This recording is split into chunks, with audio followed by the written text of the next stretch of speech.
Reporting live in downtown LA, I am at the Lamp Lodge housing facility that people that were once unhoused now are housed individuals.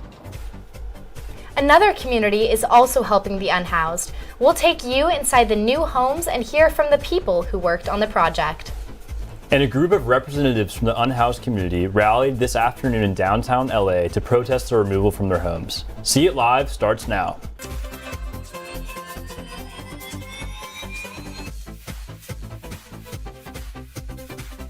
We are dedicating this evening's show to the issue of homelessness in Los Angeles. Hello, I'm Patrick Warren. And I'm Peyton May. A brand new housing community has just opened today in downtown. Let's go live to Hannah Joy at the new community. Today, I am standing in front of the Lamp Lodge housing facility in the heart of downtown LA. It is at the intersection of 7th Street and Stanford Avenue. It is a place that was once a hotel, but now is a place where the unhoused now have a place to call home. Keep reading.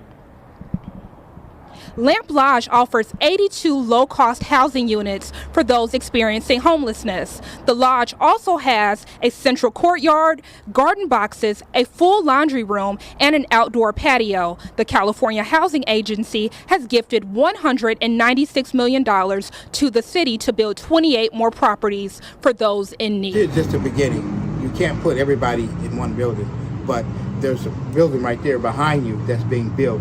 That's called the Twin Towers, and that has to be the Weingarten property, and those are going to be apartments, and that building is going to be 17 stories, so it's going to be a lot of units available for the people that are on the streets.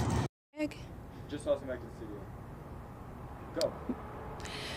Go. The Lamp Lodge Center also helps people who have physical challenges. For Annenberg Media, I am Hannah Joy. Back to the studio. In California, 1 in 5 community college students experience homelessness, according to a 2020 UCLA study. One former community college student and USC graduate pursued his degree while living in his car. Like the first night that I actually had to sleep in my car, I ended up actually sneaking back into my old place because I was so freaked out by the entire thing of not having a place to shower, sitting in your car all day while you're sweaty, especially during the summertime, and you're hot, and things that you just don't think about when you have housing became that much more prominent. And there were so many nights where I would be in my car literally crying. Homelessness, Inc. is a nonprofit organization dedicated to helping unhoused college students. They focus on regions like Whittier, Boyle Heights, and Long Beach. Their director says they help with housing and other resources to give young people a head start. At Homelessness, what we seek to do is find out who's experiencing homelessness and work with them on identifying the right type of housing situation that's going to enable them to really stabilize their lives, recover from trauma, and leave homelessness behind. Trojan Shelter is collecting donations to help feed students experiencing homelessness. The shelter offers support to USC students as well as students from community colleges and other universities. The organization is a student-run shelter that aims to end college homelessness by offering housing, meals, and resources to its residents free of charge. Organizers were collecting food today at the Village because the shelter is at capacity. So today we're setting up this table basically so that we can get more groceries for the shelter and kind of fit that within our budget, because our shelter's kind of at max capacity right now. We're really trying to make sure that we have enough food for everybody. Typically have only 3 residents, but this semester, which is really awesome, we have 6. But since we doubled so quick, we didn't really equip for feeding that many people. This afternoon, I visited with the Los Angeles County Homeless Liaison, who last month led the homeless count in West Adams. The official LA County unhoused population count for 2022 was slightly over 69,000 people. The count increased by 4% since 2020. While we don't know the 2023 numbers, Tori Bailey led a portion of the count with the goal of being part of the solution.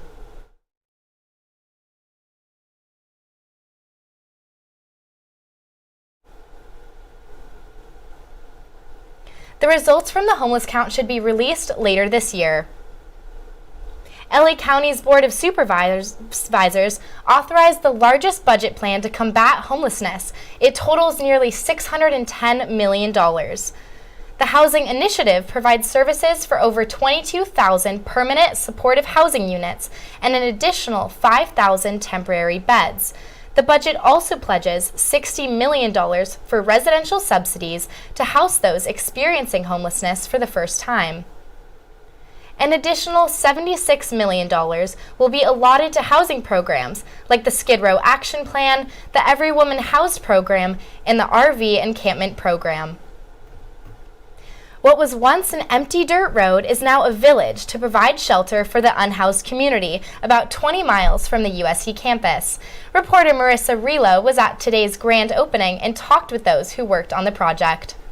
Branford Village Tiny Homes opened its doors today to begin housing 161 unhoused people about 20 miles from campus. A 6th District representative spoke about what this means for the community. This village is about second chances. It's about opportunity. It's not meant to be a forever home, but it's a stepping stone to a better, healthier tomorrow. Each unit comes with 1 or 2 beds, air conditioning, and heat. Drug services and mental health services are also available to help people in the community get back on their feet. A man who was once unhoused on Skid Row helped with this project. The difference I'm seeing now is there's a creativity, there's an urgency, there's funding, there's all these departments and all this talent coming together, singularly focused to try to end something that Los Angeles needs to be embarrassed about. All the basic necessities will be provided for those staying here as well. This includes showers, restrooms, and 3 meals a day. The project is funded by the City of Los Angeles to aid its state of emergency on homelessness. Mayor Bass declared an emergency status for the city, and the Board of Public Works and the entire Public Works Department have aligned our priorities to meet that goal. All of our priorities right now is building out any type of temporary bridge to homes or any affordable long-term permanent housing. There are currently 125 people on the waiting list to be housed in one of these units. I'm standing in one now with double beds. The first to be served will be ADA clients and clients that are on high risk. Now that Branford Village Tiny Homes is open, units should start housing people as soon as next week. For Annenberg Media, I'm Marissa Rio. Members of Reclaiming Our Homes, a group of advocates for the unhoused community, rallied this afternoon in downtown LA. Several different organizers spoke out against the California Department of Transportation's real estate methods. The Reclaimers argued that they deserve to stay in their current homes while Caltrans puts their properties on the market. Caltrans initially purchased the homes to clear way for highways and roads that will not be built. The Reclaimers protested against efforts to evict residents before their homes are sold. They actively undermine the city and the state's efforts to create affordable housing in the state of California.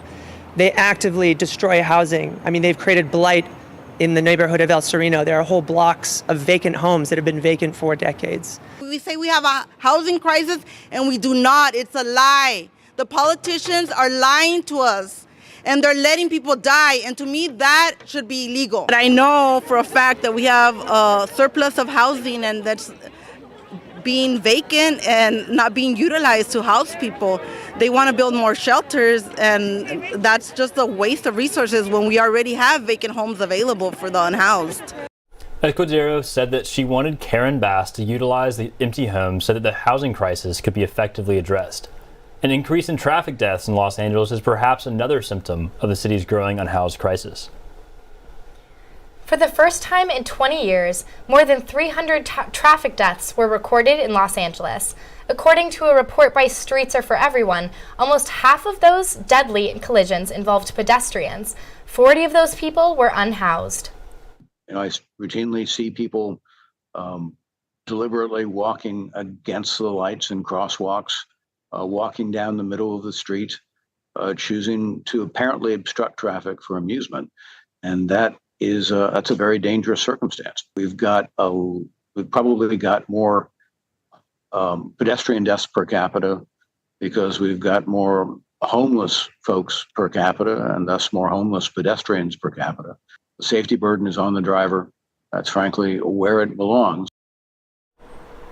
Director of the USC Transportation Engineering Program, James Moore, says city council members not allowing the construction of homeless shelters in their district contributes to the fatalities of unhoused pedestrians. Streets Are For Everyone is calling on city officials to re-engineer dangerous roads and intersections to reduce traffic fatalities. For the thousands struggling with homelessness, many also have significant mental health issues. A mental health advisor at the Homeless Outreach Mobile Engagement Program is helping people get off the streets and get the resources they need. People who, because of their mental illness, are considered to be gravely disabled or close to it, meaning that they're having trouble accessing food, accessing shelter, accessing basic needs because of their mental illness. And for that reason, we need to provide a lot of support to make sure that they have their basic needs. And ultimately, we need to assess whether this individual can really remain safely in the community or whether they will need a higher level intervention so that they can move forward and not just stay stagnant in that place of homelessness and acute mental illness. Jared Klickstein was a drug addict experiencing homelessness in Skid Row, where currently it is home to 69,000 unhoused people. He opened up about his experience living on Skid Row. Yes, I was homeless. I mean, it was a horrific experience. It was adventurous. It was dangerous. It was a learning experience. Primary issue was addressed, which was my drug addiction. Slept on cardboard and had a backpack, and I would tie that backpack to my belt loop and use the backpack as a pillow, and then sleep with a bat between my legs. And numerous times, someone would try to steal my backpack or something, and they'd pull, and I'd wake up because it was tied to my belt loop, and I'd have to defend myself. We'd like to thank Jared for sharing with us about a really difficult issue that he went through in his life. Jared Klickstein believes that his drug addiction is what led to his homelessness. He says he's now grateful that he has a second chance at life. And took responsibility and said, hey, you know what? I'm a drug addict, and maybe addiction's a disease, but that doesn't mean that I can just be a horrific person for the rest of my life. I was grateful to have a pillow. I mean, it was as simple as that. I really liked having a pillow because I slept so many nights without a pillow. And I don't know if you've ever slept using like a backpack or a sweatshirt as a pillow, but it's not great. And that first night, when you have a pillow, it changes everything. So it starts out really small. You become grateful for these kinds of things. Thanks for watching See It Live. From everyone at Annenberg Media, I'm Patrick Warren. And I'm Peyton May. For more coverage, watch and subscribe to our YouTube channel at youtube.com/Annenberg Media. Good night.